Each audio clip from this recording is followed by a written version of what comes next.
The Iran war, where is it heading? Two perspectives. North Carolina Republican Senator Tom Tillis, Colorado Democratic Congressman Jason Crowe.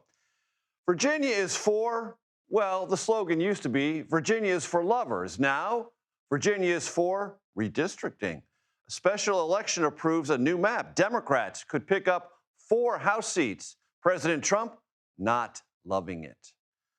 What did the 1932 Republican National Convention sound like on radio? The country had never heard a thing like that before. Now you will. Part of our month-long tribute to the history of CBS News on the radio.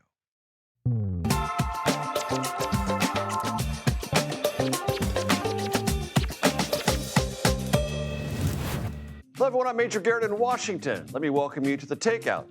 It's not a ceasefire, not a complete one, and it's not a war, not a hot one at least. What's happening is a watery standoff over energy supplies frozen in, well, the waters around the Strait of Hormuz. The White House argues Iran is being strangled by the U.S. Navy blockade that is depriving it of oil revenue. The White House also asserts it can detect divisions now evident between Iran's theocratic leaders and the Iranian Revolutionary Guard Corps. That's the military harassing vessels in the Strait. Historically, alignment between the theocracy and the IRGC has been pretty tight. If that's fraying, well, that would be pretty significant. But no one knows what it would mean for negotiations. Who speaks for Iran's future? The theocracy? Possibly. But its ranks have been thinned by airstrikes that have killed the former supreme leader and many other significant figures. Does the military hold sway? It is, after all, the force choking the Strait. That makes it a player on what remains of this contested energy battlefield. President Trump insists he can and will cut a deal, or the war will restart. With whom does he cut that deal? Who will guarantee it on the Iranian side? At a more granular level, when will the next stage of negotiations occur? What exactly is the administration waiting to hear that it hasn't heard already from the Iranians? As the saying goes, the situation remains fluid, and the global economy, increasingly stressed by energy shortages, awaits clear signals. We begin tonight with Ed O'Keefe at the White House. Ed, what do you know? Well, that fluidity is definitely rolling along here, Major. All those questions you just raised were the kind of questions put to the press secretary this afternoon, and all she would essentially say over and over again was the commander-in-chief will determine when this ceasefire is over, but based on the fact that we are getting mixed messages from clearly a bunch of disagreeable Iranian leaders, hardliners and those talking to us, we're waiting for some kind of a response. Well, when would that response come? No straight answer on that either. So, you know, and again, how many times have we asked in the last several weeks, who exactly are you talking to and who do you trust? Well, not today. They're suggesting they're aware of a group of people who are, in fact, the ones talking to them and others that they're dealing with, suggesting that the president and the U.S. intelligence community are aware of how those conversations are going and that they're being told one thing in the negotiating space and hearing and seeing another thing in the public space. Again, that's interesting, but they won't share more details on that, obviously, because they're trying at least here publicly to maintain the relationship. And so we're left waiting and wondering how long will this go, especially with the blockade still in place. And Ed, when Caroline Leavitt, the press secretary, was asked if, in fact, the president had made a determination about his level of patience with the ceasefire, what did she tell you? Wouldn't engage so much as to say again that he's ultimately going to decide when this is over. And that this, you know, that they're waiting for some kind of an answer. But again, how long will he give them? Who is putting that answer together? And by suggesting now publicly that they're aware of who it is they're talking to and who it is those people are dealing with within the Iranian leadership structure, you know, how many hours or days will it now be before we get some sense of that through news reporting? Of the makeup of those that the United States is trying to negotiate with. Because by inviting that scrutiny into the public space now and suggesting that that's part of the problem, it's ultimately going to lead to us somehow sorting that out in the media in the coming days, and then that'll either frustrate this even more or perhaps help explain why it is indeed that the president is willing to wait. A fluid situation with only partial answers. Ed O'Keefe, I know you'll keep asking. Thank you very much. There's a river running right back here, Major. Exactly. It's a bit fluid. It's just not a river of information. I appreciate that, Ed. Exactly. Thank you very much. Republican Senator Tom Tillis from North Carolina joins me now. Senator, always good to see you. How do you evaluate where the nation is and where the nation finds itself in the war with Iran?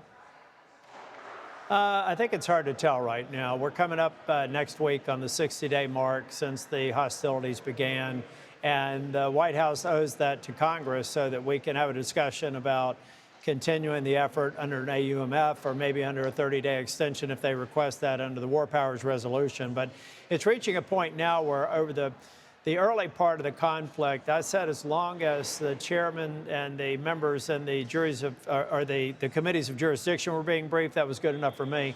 Now the full membership has to be briefed, and we have to be able to sell the American people on sustaining this until we get a good outcome.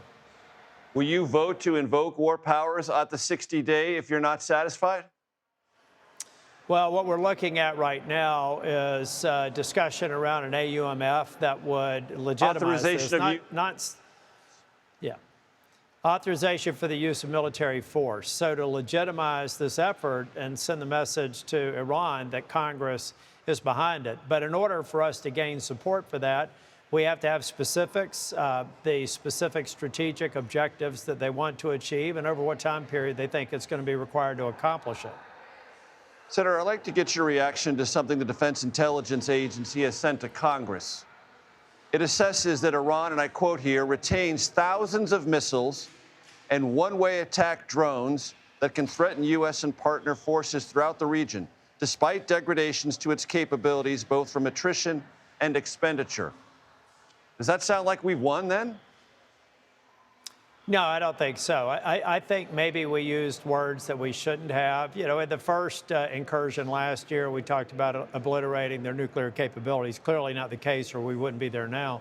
I think that we need to get down to the level. Some of this may have to be communicated in a classified setting, but the reality of the situation on the ground. It should come as no surprise that Iran has developed asymmetrical warfare tactics. They've learned a lot. They're aiding and abetting in the murder of Ukrainians on the battlefield. Russians are using the technology. In turn, Russians are sharing intelligence and clearly coaching the Iranians on how to use that asymmetrical capability. So no, the inventory, they have a massive drone manufacturing capability now. It's not surprising that they would have other missile stocks that they can use in an offensive operation.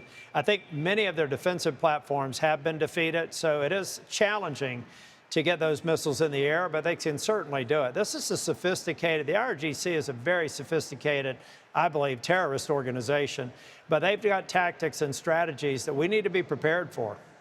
Are you comfortable with an administration negotiating with so-called softer liners in the theocracy, even if the hardline IRGC remains? No, I think we need to be absolutely certain that the people we're negotiating with are the ones who can sign on the dotted line and be held accountable. And I'm not sure if that's the case right now. The IRGC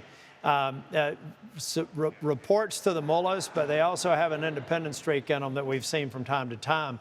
I think that we need to be absolutely certain that we're negotiating with people who can actually deliver on the commitment. I also feel like anything that we negotiate needs to be ratified by Congress, or frankly, it's not much better than the JCPOA that President Trump withdrew from after Obama signed it.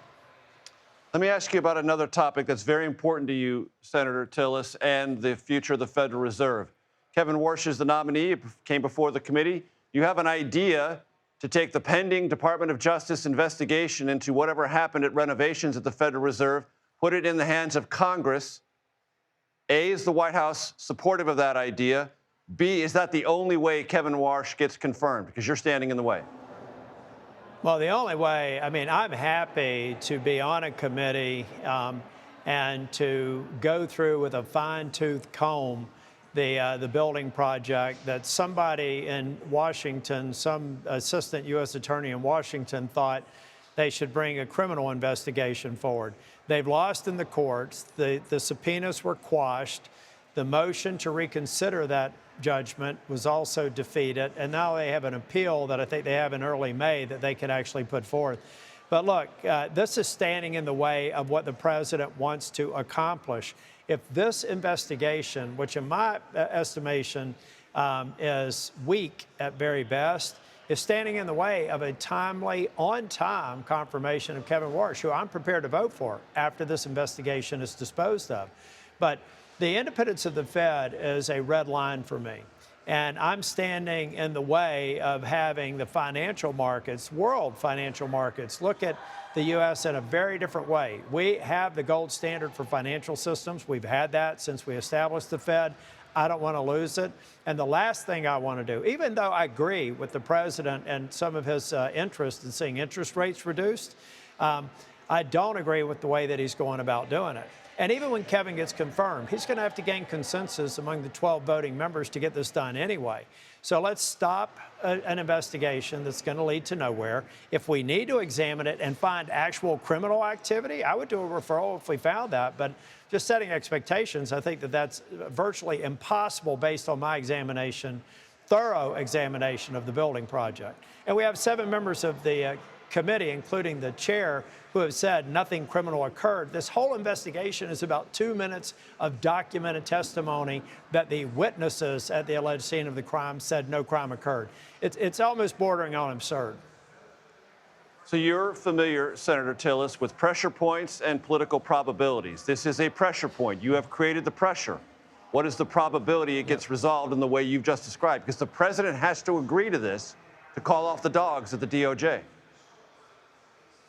Well, at the end of the day, the only thing that I know for certain is that I have a little over 260 days left in the U.S. Senate. And if that investigation is still going on in the 260th day, then I'm pretty certain Kevin Warsh has not been confirmed. I can't be, I'm trying to be unambiguous here.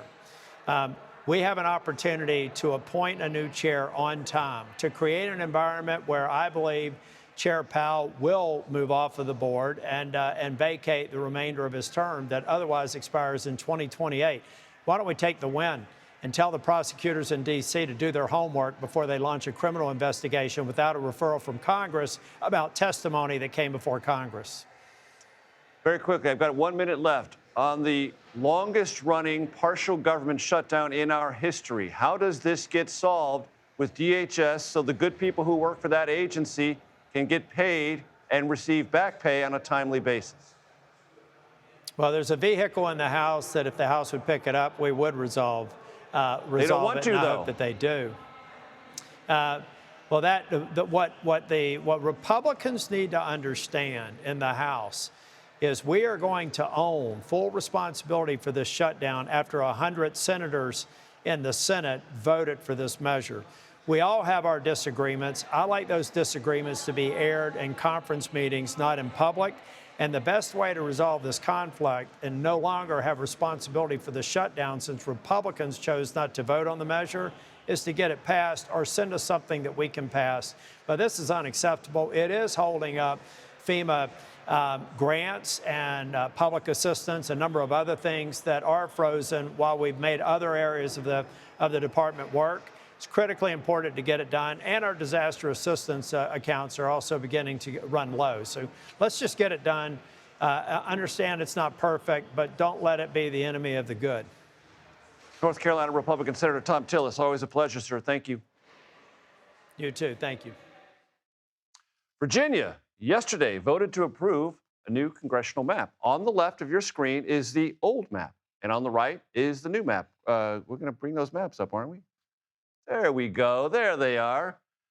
This new map, one with a lot more blue, very likely, not a guarantee, but pretty likely, could give Democrats a 10-1 advantage in their House delegation. That would be a 4-seat pickup compared to the old, more red map you see on your screen. CBS News political director Finn Gomez joins me now at the family table. So this was about a 3-point margin in Virginia. Democrats won. It's closer than they thought it would be when this all got started. Is there any sense among Republicans that money was left on the sidelines Oh, absolutely. that could have helped the Republicans defeat this measure and protect or put in a better position those Republican House seats that are now in jeopardy? Yeah, I actually spoke to a Virginia county chair. I won't say who it is, but they were furious. They felt that the National Republicans and the Republican Party overall could have spent more. They were outspent 2-1 compared to the Democrats' effort, and there was over $81 million spent on ads, Major. And in that, they just didn't. If you lived in Virginia, you saw these ads constantly, and they felt that they were at a disadvantage compared to what the Democrats were spending. And that this was winnable if they had the proper amount of resources. That's right. And if you look at the Trump political machine right now, they have about altogether $346 million, right? And they didn't really spend that in there. And if you look at like the Democratic side, they also use like political heavy hitters like former President Barack Obama, Gavin Newsom, Wes Moore. Others were out there campaigning, barnstorming, and we didn't see President Trump really get. No, it was basically left to rank and file Virginia Republicans and former Governor Glenn Youngkin. Yeah, so there's a lot of frustration coming from Virginia Republican ranks. All right, let's open up the aperture a little bit, Finn. Let's look at how this is all sorted out nationally. Let's put up the graphic in the control room, please. Blue, California pick up 5 seats in all likelihood. Utah, 1 seat. The graphic's coming your way, I promise you, ladies and gentlemen. Virginia now projected 4 seats. On the red side of the ledger, there it is. Here we go. Texas, 5. That's where much of this began, at least in this year. 1 seat in Missouri, 2 seats in Ohio. North Carolina, 1 seat. It's essentially right now kind of a wash. It is. The big wild card, Florida. Yeah. That's absolutely. Will Florida, under Governor Ron DeSantis, which he has indicated he wants to, redraw the lines? Well, look, he called for a special legislative session specifically on this. It's happening next week.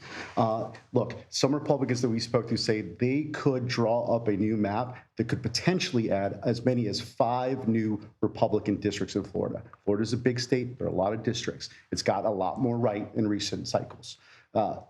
We'll see if that happens. That's a lot. That's the biggest number I've heard. Most numbers I've heard are closer to 3 that would be relatively safe Republicans. You get to 5, then these are very marginal districts, maybe nominally red, but that could also jeopardize some of the Republicans if it's a wave year for Democrats. Well, look, there is always a domino effect when it comes to these things. Yep. That could absolutely happen in Florida.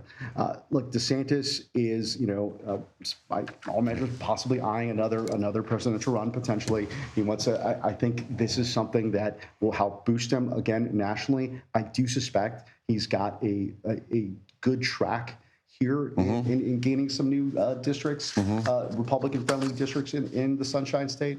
So we'll see what happens next week. There's also a wild card before the Supreme Court. We're not going to get into that now, but they're going to look at the Voting Rights Act, and if they change that, that could have effect on redistricting either this cycle or in 2028. We'll get to that at another time. Finn Gomez, always a pleasure to have you here at the family table. Still to come on the Takeout, retired Army Ranger and current Colorado Democratic Congressman Jason Crowe gives me his thoughts on the war with Iran. Also, tonight, 6 candidates, 4 Democrats, 2 Republicans will vie for time and a memeable moment in a 90-minute televised debate for California governor. Our political panel will assess, among other things, Tom Steyer's millions in that race and if there is an emerging Javier Becerra boomlet.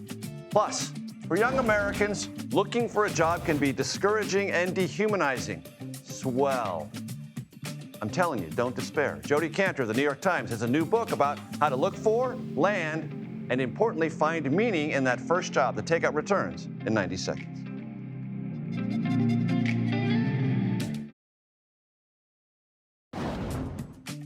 Welcome back. Earlier, I spoke with Colorado Democratic Congressman Jason Crowe. He sits on the House Armed Services Committee. Here's our thoughts on the war with Iran. Congressman, from your vantage point, where is the war with Iran heading? Well, right now, it's a fairly unmitigated disaster, right? Iran controls the straits. They didn't control the strait before the war. The straits have been mined, and it'll take God knows how long to unmine it, even after there's a deal struck between the United States and Iran, which does not look very promising. Americans are paying $500 million more a day at the pumps. That money is going to subsidize Russia's war effort in Europe. And the terrorist threat and the cyber threat against Americans has skyrocketed, and there's a more hardline regime that has taken over in Iran. So we have failed and are failing by almost every measure here. This has been a disaster. Give me two scenarios. Give me your most optimistic scenario, how this works out well for the U.S. military personnel now numbering some 50,000 in the region, and the worst case scenario. Yeah. Well, the worst case scenario is obvious in that this continues to escalate and spin out of control. We continue to lose service members killed and wounded. We continue to spend $2 billion a day of American taxpayer money that should be going to schools, to infrastructure, to healthcare on a war that's going to end poorly.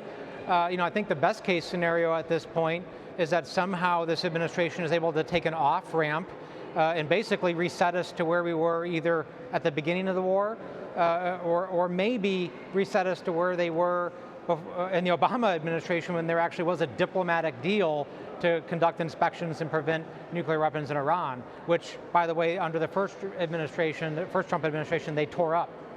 From your vantage point, has there been anything gained by the strategic degradation of Iranian either naval, air force, or ballistic missile power?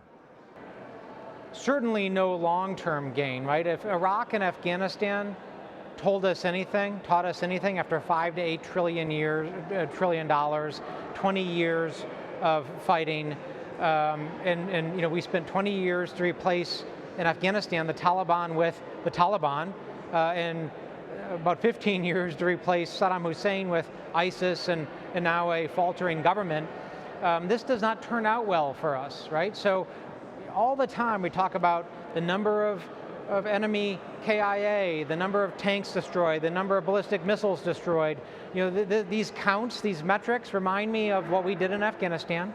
They remind me of what we did in Iraq and what we did in Vietnam, for that matter. Generals and admirals talk about things destroyed, things blowing up, what's going to be the new strategy, what's going to be the new approach, and we just spin our wheels, spend trillions of dollars of taxpayer money. Americans pay for it. Working class kids do the fighting and the dying, and it's an endless cycle, which is why it just needs to stop. What is your perspective on how China views this conflict and how it could spin out of control in Asia? Well, I'm certain that China loves us being tied up in the Middle East again, spending our money, spending our resources, spending our military effort, tied up in another Middle East endless conflict that will not end well for us.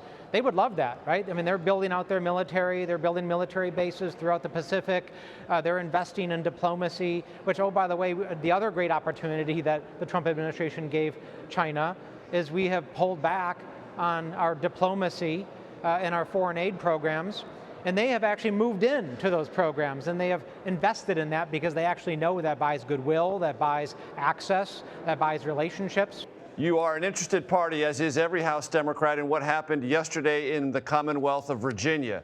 It now appears Democrats, after that special election vote, could gain 4 seats from that new map. What practical effect will that have on the midterms? Well, listen, I am opposed to gerrymandering. I have pushed anti-gerrymandering efforts in Colorado and around the country because if you want to actually change our politics, we should have people, Americans, choosing their politicians, not politicians choosing their constituents. This administration started a war to try to tip the scales of this election. We are fighting back because our democracy is at stake. So we're going to fight back. And we're going to try to make sure that we are pushing back when and how we can. And then what needs to happen next is we regain control. And then I will push relentlessly for a federal overall ban, not a patchwork of states where states are battling it out between each other, but a federal patchwork that prohibits this moving forward. That is the only way we have to figure this out moving forward. Jason Crowe, Democrat from Colorado. Appreciate the time and the patience. Thank you, sir. Thanks, Major. Up next, our political panel joins me to discuss the popularity of Congress or the conspicuous lack thereof. More details on that polling data. Yikes. When you come back to the Takeout.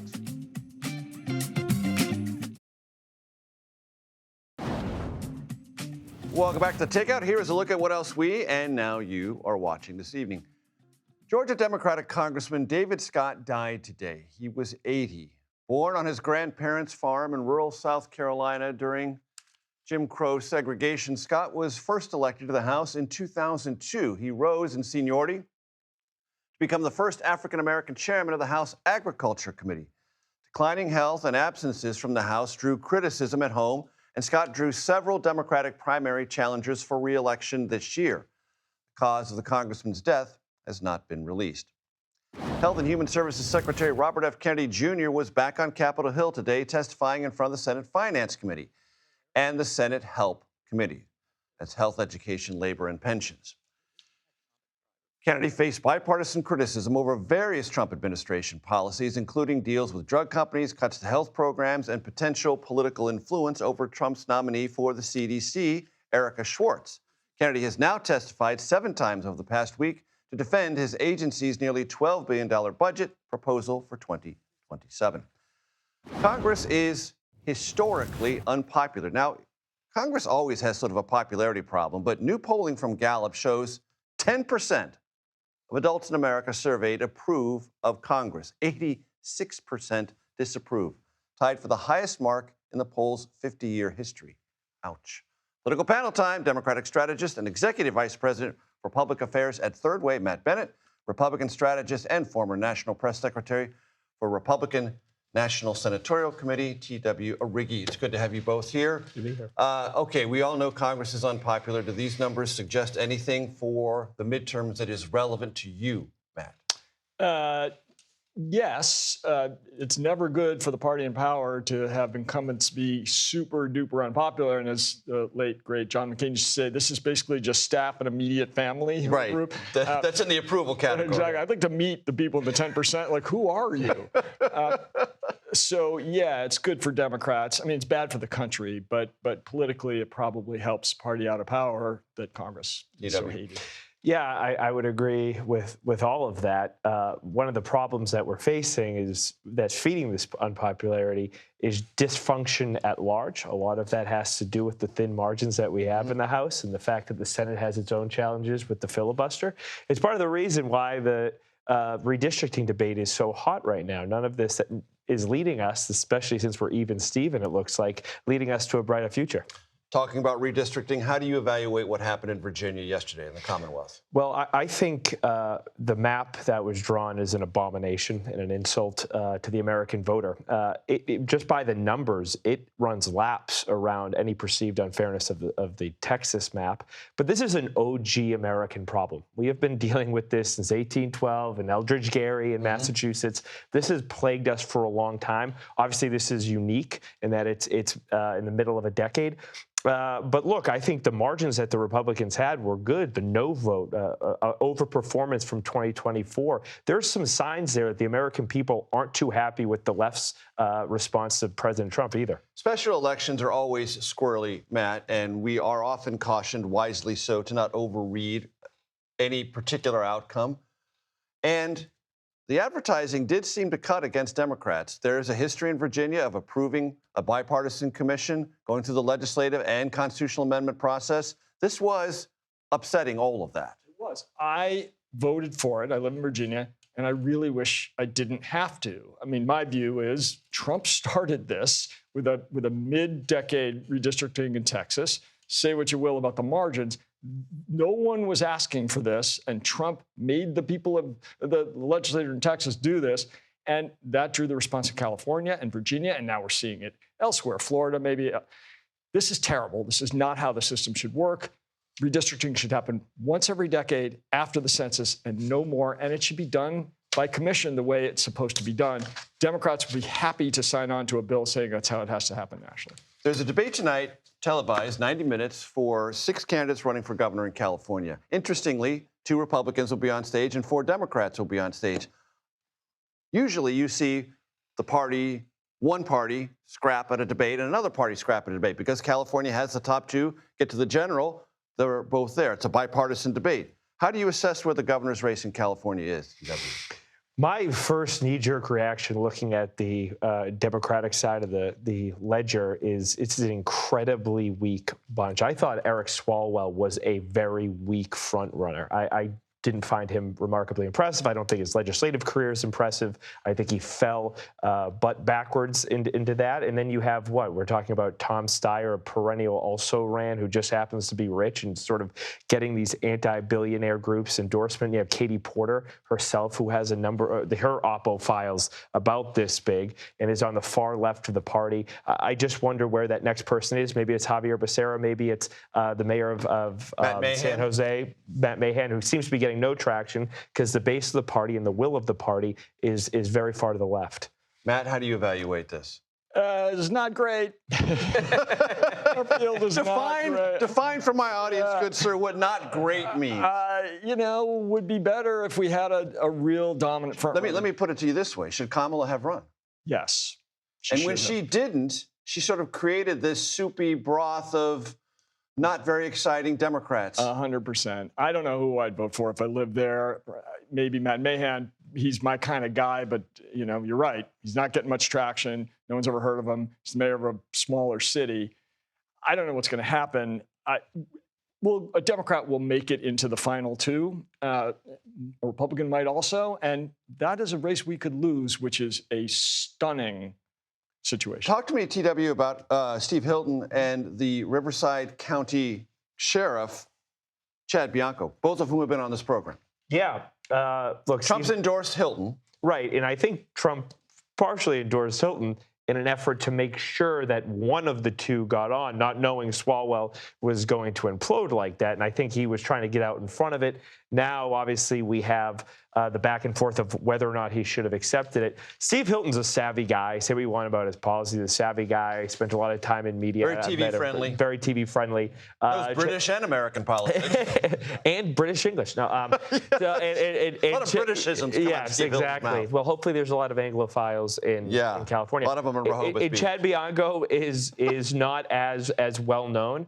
But he tries to be very close to the MAGA base in California Republican politics. Yes, but here's the problem that the Democrats are going to have. I do not see Katie Porter or Tom Steyer or former Secretary Becerra getting out of the race. I think the egos and the amount of money that's behind them is too much. And that right there spells disaster. And it'll be interesting to see how the Republican fold operates if Steve Hilton wants to coalesce. Or does he want Bianco to get a little love? Matt, just give 30 more seconds on why you think it's possible, theoretically, for a Republican to win this. Because of that. I mean, the vote could splinter. We could end up with a very weak nominee. I hope, nominee, final two. Right. I think if it's Becerra, we'll be okay, but Matt, Porter, tough. TW, appreciate it. Thanks so much.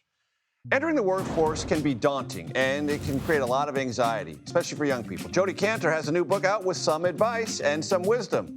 Kantor, as you might know, also broke the Harvey Weinstein sexual abuse scandal. I'll ask her if what's happening on Capitol Hill in any way compares to what she did in that investigatory work earlier in her career. That's next, right here on The Takeout.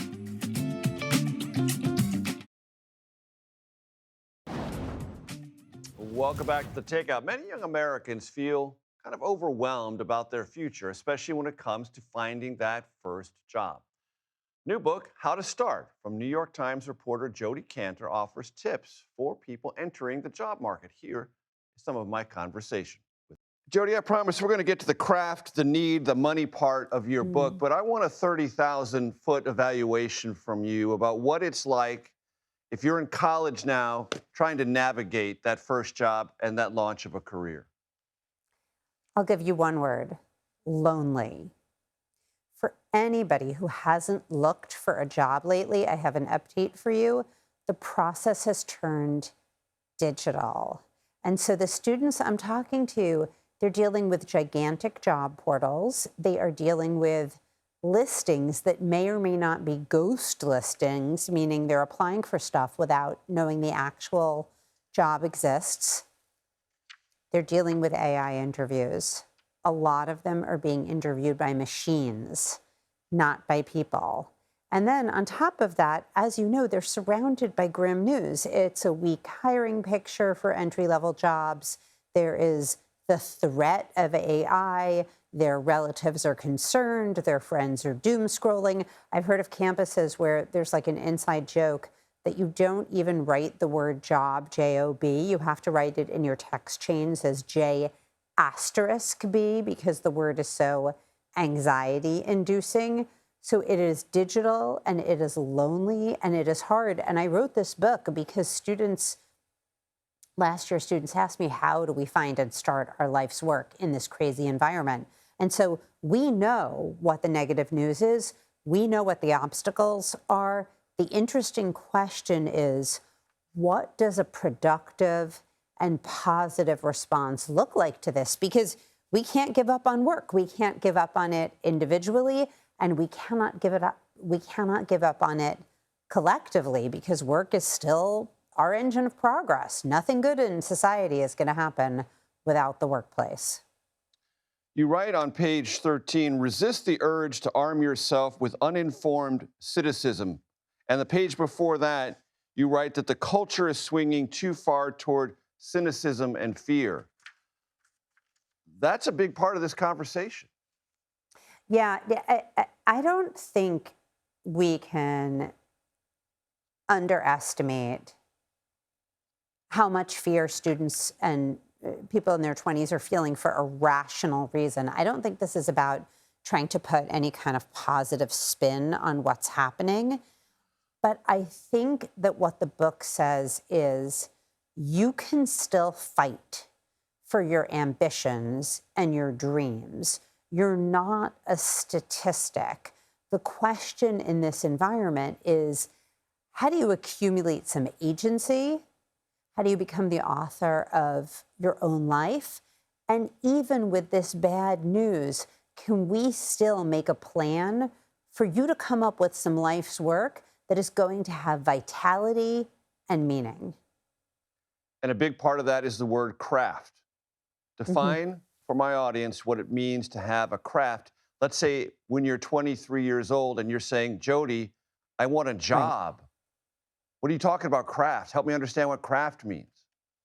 So I would define craft. So the way I got to craft, the two concepts I think are most important to look for now are to find a craft and to find a need and to pair them. Craft came from me looking around both in my many years of reporting in my own life and seeing who's really happy in their work. And successful, because we want both. And what I saw is that the people who are in a really good position right now, they have a craft. They have an expertise or a skill that other people don't have. Surgery, obviously a craft, right? Doing the kind of TV work that you do or the kind of complicated newspaper investigations that I do, also a craft. Running a restaurant's busy service at night, also a craft. When you have a craft, you become less interchangeable, less disposable, you're valuable. And also, listen, the job market is cruel. Any employee can be fired at any time. But when you develop a craft, which often takes years and years and years of investment, it can never be taken away from you. The last thing to say about craft, and I think this is so hard to realize when you're young, is that mastery of craft is so satisfying. Applying your expertise, knowing how to do things really well, using lessons that you have spent your whole life learning in order to be effective and be successful, it feels great. And it's really hard for a 22-year-old to see because even if their grades are fabulous, they don't have craft yet. Cantor is also very well known for her extensive investigative reporting that unveiled many of the most serious accusations of sexual assault against Harvey Weinstein that happened back in 2017, and it ignited the Me Too movement. We discussed some parallels now playing out in Washington. Do you believe there is something akin to a Harvey Weinstein-like moment going on in the United States Congress presently? Oh, it's a great question. Well, it's a little bit different, right? Obviously. Like the Me Too movement was a global reckoning, but I think you're onto something, which is these individual stories are leading people to ask the bigger questions. Why is this so prevalent? Did anyone who knew? Right. What can we do to prevent it? Why is this problem so stubborn to solve? And who feels reluctant to speak and why? Exactly. Exactly. Can we know the truth about our elected representatives? You can catch my full interview with Jodi Kantor on your favorite podcast platform. Up next, I bring you back to 1932 and the first ever radio broadcast of a national political convention. My tribute, our tribute, to CBS Radio.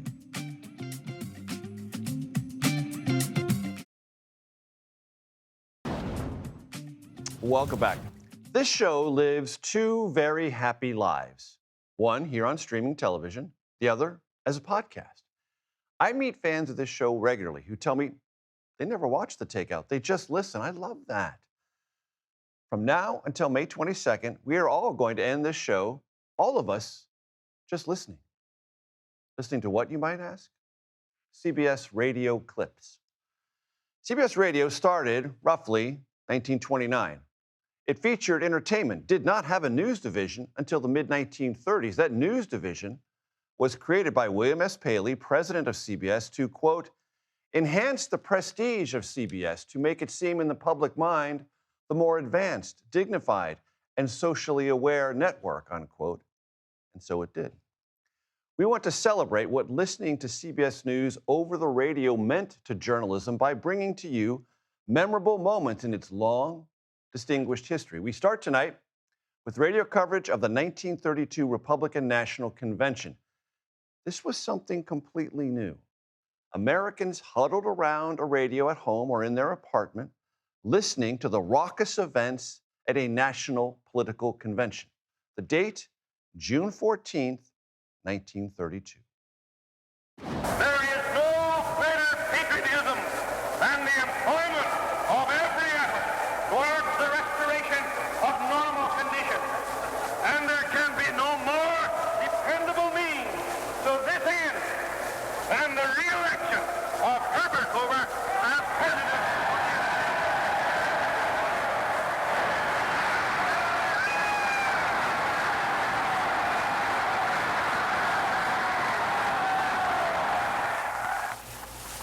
Ladies and gentlemen of the radio audience, the keynote speech is finished. The delegates, 1,154 of them, are standing up, not wildly enthusiastic, but demonstrating nevertheless. The California banner is being waved to and fro. California's standard is raised high, and the keynoter is being congratulated by the chairman, Senator Simeon D. Fest. The keynoter was L.J. Dickinson, hell-raising Dick, as they called him. At the end, he really broke out of a lethargic way of producing the speech, which was prepared and written, of course, and which was read by him by, more or less, we might say, extemporaneously, including in there his own personal conviction and driving home his points. He is going to speak again, but ladies and gentlemen, this brings us to the conclusion of our convention broadcast, and so we're going to notify you that first, Frederick William Weil will give you an analysis of what has happened to this point at exactly 2:30 o'clock New York time, which will be 1/2 hour hence on every radio set throughout the entire United States. Now, ladies and gentlemen, that gives me exactly 30 seconds to give you a resume of what has happened. We have been broadcasting from the Chicago Stadium, the convention hall of the Republican National Committee and the National Convention. The convention was called to order by the Honorable Simeon D. Fest, Chairman of the Republican National Committee. The prayer was by the Right Reverend James E. Freeman, Bishop of Washington. The call for the convention was read by George de Benneville Time of New Jersey, Secretary of the Republican National Committee, and the keynoter was Senator L.J. Dickinson of Iowa, who made the keynote speech. Ladies and gentlemen, this is Ted Husing. This is the Columbia Broadcasting System. 1/2 hour hence on every radio set throughout the United States. There is a timeless, time capsule beauty to that phraseology. We will have small radio time capsules every night for the next month. So let me wish you happy Wednesday. This is The Takeout. Relentlessly curious, reliably civil, occasionally clever. Daily Report coming up next.